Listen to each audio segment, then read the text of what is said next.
Hey guys,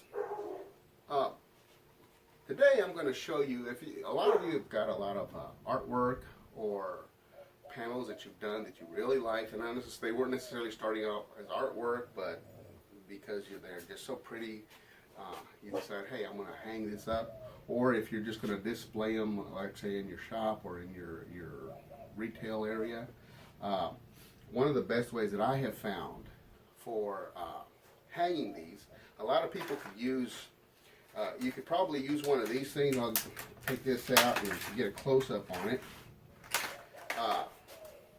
You can buy these pretty much anywhere, Walmart, wherever. Okay, these are okay.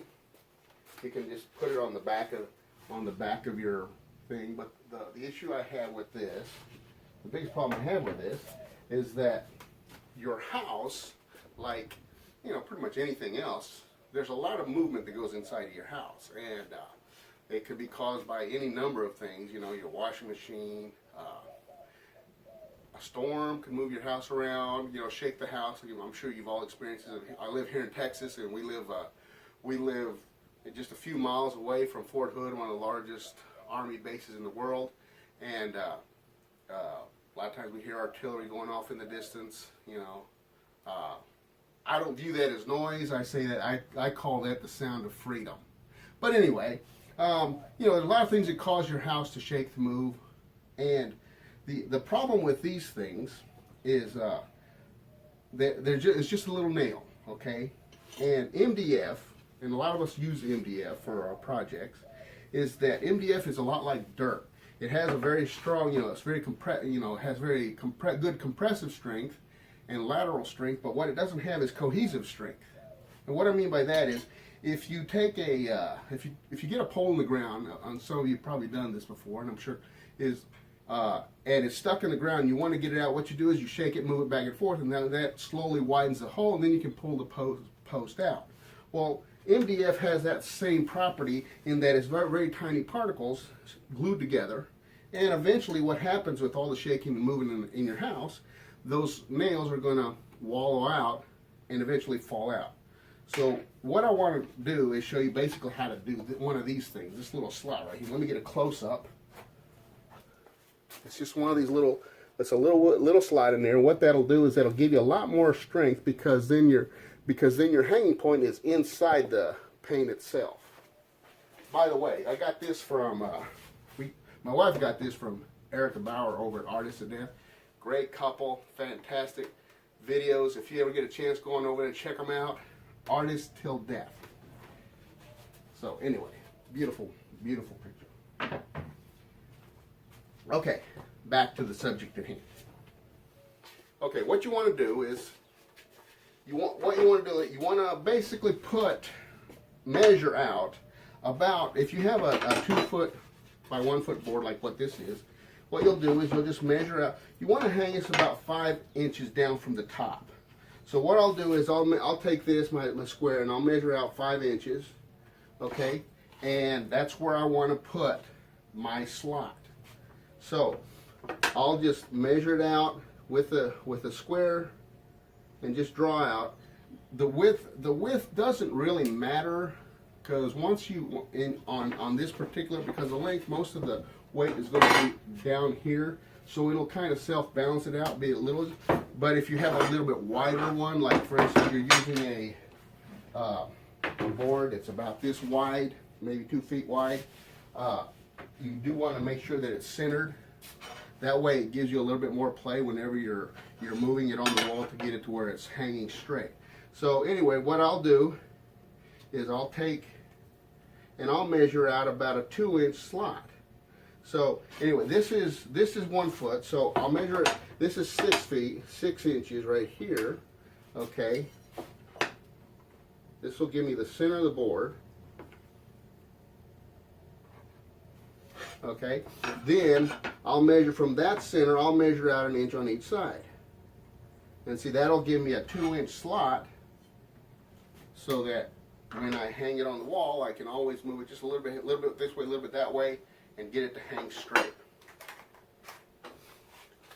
Now, setting up your router, because we're going to use a router to do this.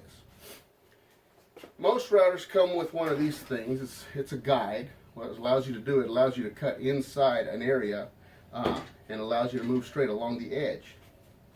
Now, if you don't have one, there's another way to do it. It's fairly simple. You take a straight edge that you want. Then what you'll do is you'll measure. Now this router is 3 inches from the center of the router bit to the edge of the router.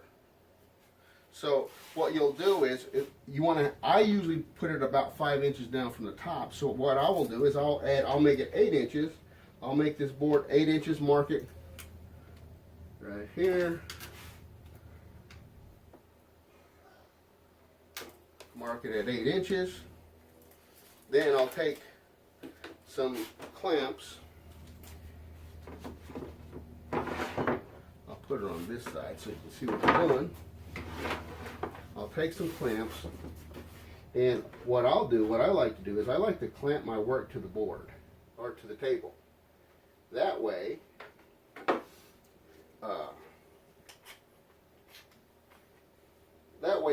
it's got a little bit more stability. So make sure it's on the mark there.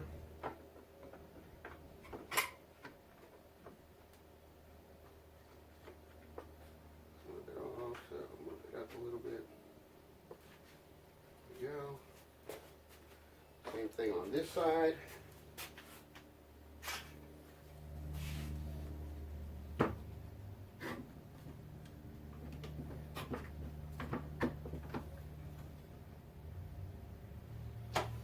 Okay, now, so when I let's say I don't have this guide, now I can just use the board to guide my router.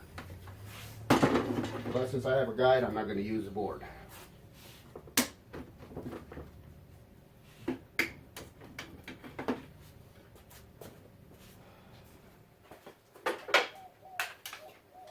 Okay. Now you want to set up your router. All right. Now this is 1/2 inch MDF, and a lot of people use that 1/2 inch. Okay. You don't want your router bit to go all the way through, so you have to set the depth of your router bit. Now, if you got one of these squares, this is just this Empire square. Swanson is also made by Swanson. This triangle square. If you look real close, you could probably see these little markings. Inches. I darkened them so it'll be a little bit easier to see. You don't want your bit going deeper than 1/2 inch, because then you'll bite through the other side, ruin your picture.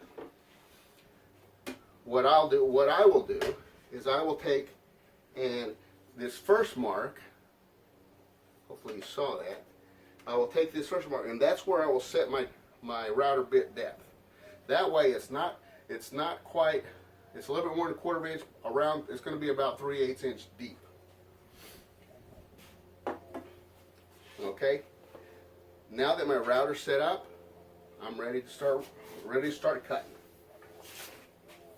Oh, one other thing. Let's say you don't have one of these, and as you can see on the router, most routers have this little gap right here between it and the bit. Okay, and you're trying to set your depth, but you got a tape measure like I did, like this one right here, and it's got a tiny little head that just keeps falling in there. Just a little quick trick what you can do is take some tape, stretch it across here real tight, and now you have a surface that you can use to set your router depth. Okay, it's going to flex a little, but as long as you keep it straight as you can, then it'll give you a fair, close estimate as to far how deep your bit is. All right, now I'm ready to start cutting. Also, whenever you're safety tip, whenever you're messing around with your router, make sure it's unplugged. You don't want that thing accidentally going off on you while you got your fingers in there. So, once again, I'm just going to clamp my work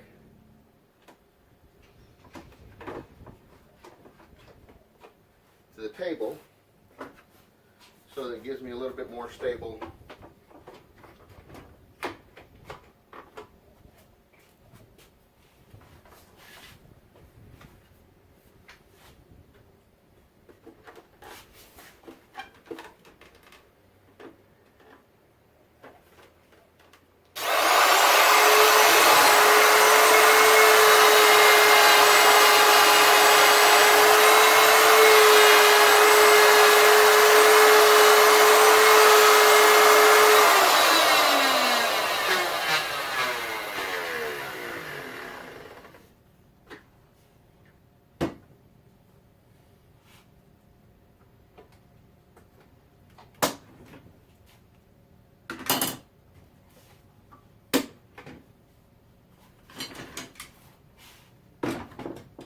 And as you can see, nice little slot. Put your nail, you know, that's where you can put your nail, your screw, and it will hold up very nicely. Now, if you have, like I was mentioned earlier, a larger piece where you're using a bigger board, what I would do is, because of that the lack of a cohesive strength that I was talking about earlier, what I would do is, and I don't have one here to show you, but you can buy those, the little straight brackets that they sell at Lowe's or any hardware store, and I would screw them across right here, and that would reinforce the top of that slot. So that way, even though you will have a heavier piece, it'll have more strength along that top of that edge. Anyway, there's that, and I hope this helps you out. Helps you, you know, when you're hanging up your art doesn't fall off onto the onto the ground. But anyway, thanks for watching.